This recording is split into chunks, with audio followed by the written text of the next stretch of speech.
universal story about hope, about warmth, and about the promise that no matter what, the light always comes back.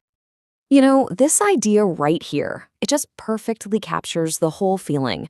Think about it for a second. That feeling when you've been through something tough, something dark, but you have this quiet, steady feeling inside that something brighter is just around the corner. Well, that's the entire spirit of Dongzhi, all wrapped up in one sentence. Okay, so let's really dig into that idea of a promise. We usually think of the winter solstice as, the coldest, darkest day of the year. And it is. But the philosophy behind Dongzhi looks at it in a completely different way. It sees that moment as being absolutely full of hope. And this is the big question the festival asks all of us. It completely flips the script on how we see things. Instead of being an ending, the longest night is actually a turning point. It's the exact moment that a whole new cycle of light and warmth kicks off. So what is this festival, really? Well, that whole idea of a turning point is built on this ancient, really cool philosophy of balance. The name itself, Dongzhi, literally means the arrival of winter. But it's not some gloomy, somber arrival. It marks that precise astronomical moment when the days stop getting shorter and finally, slowly but surely, they start getting longer again.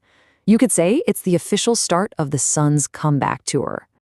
And this is where it gets really fascinating. It all comes down to the concept of yin and yang.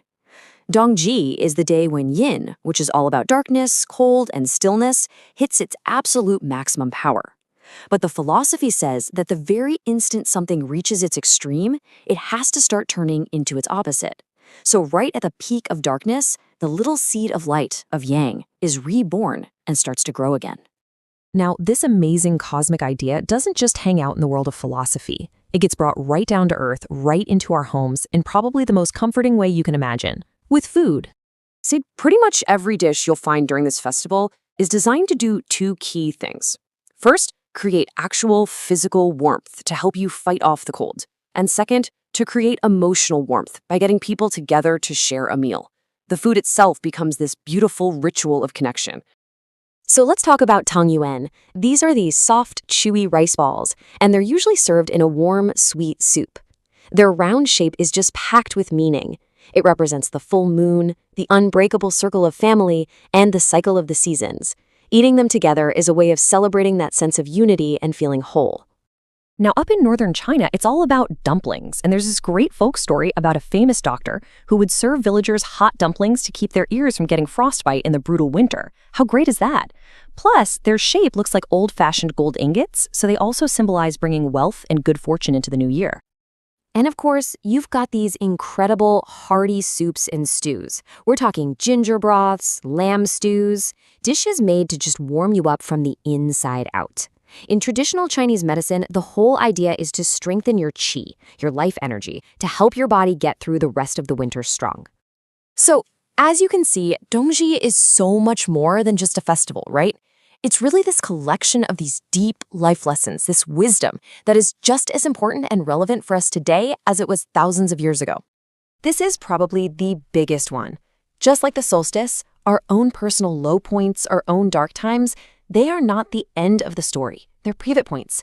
That moment when things feel the most bleak or the most still is very often the exact moment a quiet, important shift is just beginning to happen. Oh, I just love this quote because it's so true, isn't it? Big changes in our lives rarely show up with a loud bang. So often, they start as this really subtle internal shift, a new thought, a little bit of new energy that starts right in the middle of our own personal winter. The second lesson, it's all about realizing that warmth is something we choose to make. I mean, winter is cold. That's a fact of life. But what the festival teaches us is that we don't have to just sit there and freeze. We can actively create warmth by calling a friend, by cooking for people we love, by gathering together. And this just says it all, doesn't it?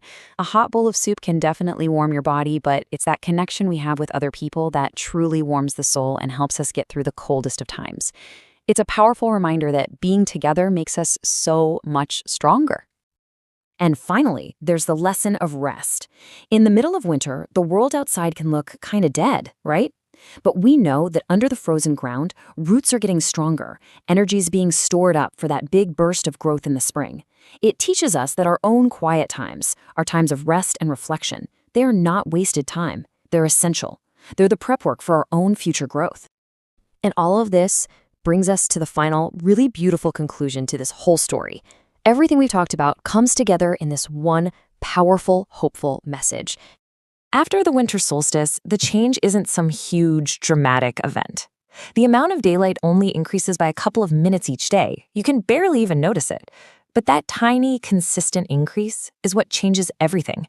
It's such a powerful reminder to celebrate our own small beginnings, our own tiny steps forward, because they really, really add up. And this, right here, is the ultimate takeaway from the story of Dongzhi. It's this timeless truth that reassures us that no matter how long the night feels, light is guaranteed to come back. That warmth isn't something we just find, it's something we make. And that inside every single ending, a brand new beginning is already waiting. What a beautiful way to see the world.